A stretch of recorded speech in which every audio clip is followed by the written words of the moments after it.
Hello everyone, প্রায় অনেক দিন হয়ে গেল আমার চ্যানেলে সেভাবে কোনো রান্নার ভিডিও তোমাদের সঙ্গে শেয়ার করা হচ্ছে না। তো ভাবলাম আজকে একটা সুন্দর ভিডিও তোমাদের সঙ্গে তুলে ধরা যাক। তো আজকে তোমাদের সঙ্গে শেয়ার করব একটা খুব সুন্দর টক ঝাল মিষ্টি তেঁতুলের আচারের রেসিপি।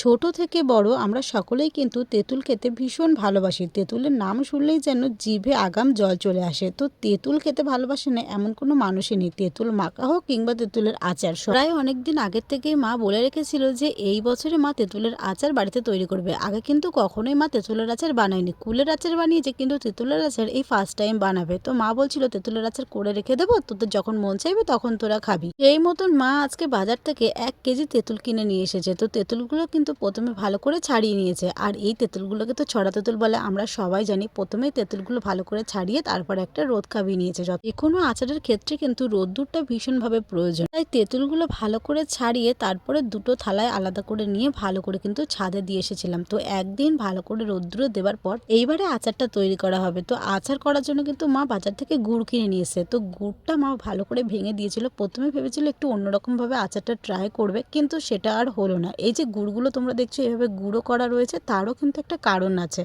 প্রথমেই তো তেঁতুলের উপরে নুন হলুদ দিল, এবার উপর থেকে কিন্তু গুড়টা দিয়ে দিয়েছিল। যেহেতু ভেঙে নিয়েছিল তাই গুঁড়ো করে দিয়ে ভাবলো এটা রোদে দেবে, তাই গুড়গুলো কিন্তু অটোমেটিক্যালি গলে যাবে। কিন্তু দেখলাম শেষ পর্যন্ত সেটা হলো না। রোদ্রে অনেকদিন দেওয়ার পরে গুড়গুলো কিন্তু আর গলেনি।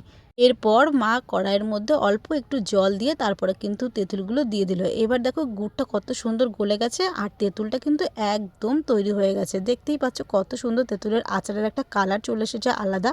তো আমার এই তেঁতুলের আচারের ভিডিওটা দেখে তোমাদের কার কার জিভে জল চলে আসলো অবশ্যই কিন্তু একটা কমেন্ট করে জানাতে ভুলো না। তো দেখো তেঁতুলটা ভালো করে নামিয়ে নিয়ে এবার তো তেঁতুলের মধ্যে ভাজা মশলাটা দিতে হবে। যে প্রত্যেকটা আচারের কিন্তু মেন সিক্রেট হলো এই ভাজা মশলা। তো ভাজা মশলাটা শুকনো খোলায় মা ভেজে নিয়েছে। আর ভাজা মশলার মধ্যে কি কি ছিল তোমাদের একবার বলে দিই। এখানে রয়েছে জিরে, ধনে, মেথি, মৌরি, শুকনো লঙ্কা, তেজপাতা, এই সব কিছু কিন্তু শুকনো খোলায় ভালো করে ভেজে নিয়েছে। আর আমি এদিকে দেখো গুঁড়ো করে এনে দিয়েছি। আগে যে দেখলে থালার মধ্যে আচারটা ঢেলে রেখেছিল, এবার থালার থেকে আবার কড়াইয়ের মধ্যে আচারটা নিয়ে এবার এর মধ্যে একটু সুন্দর গন্ধ আসার জন্য কিন্তু উপর থেকে দিয়েছে গন্ধরাজ লেবুর রস। এতে কিন্তু আচারের ফ্লেভারটা এত দারুণ এসছে, আর খেতে তো মারাত্মক টেস্ট হয়েছে। এবার ভেজে রাখা মশলাটা আচারের উপর থেকে দিয়ে দিল। এই ভাজা মশলাটা দিয়ে আরো বেশ কিছুক্ষণ একটু নাড়াচাড়া করে তারপরে নামিয়ে নিলে কিন্তু তৈরি হয়ে গেল একদম সুন্দর তেঁতুলের আচার। এবারে প্রত্যেক দিন এই আচারটা ভালো করে রোদ্দুর দিতে হবে।